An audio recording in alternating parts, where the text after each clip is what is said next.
మన ఆడపిల్ల చదువుకొని వృద్ధిలోకి వస్తుంది, తన కాళ్ళ మీద తన నిలబడుతుంది అనే తల్లిదండ్రులు చెమటోర్చి కష్టపడి రూపాయి దాచి తన పెళ్లికని తన చదువుకని దానికి బట్టలని ఆర్నమెంట్స్ అన్ని తిరగడానికి ఎంజాయ్మెంట్స్ అని ప్రతి రూపాయి తల్లి అప్పు చేసి తెచ్చో, తండ్రి కష్టపడి తీసుకొచ్చో.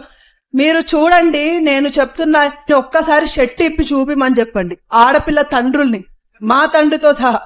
చినిగిపోయిన పని వేసుకుంటారు తండ్రి, కానీ పట్టు పీతాంబరాలు కొంటారు. నేను వేసుకుంది నా తండ్రి నాకు కొనిచ్చిన పట్టు చీర. కానీ ఏ ఆడపిల్ల తన తండ్రి కష్టం గుర్తిస్తుంది?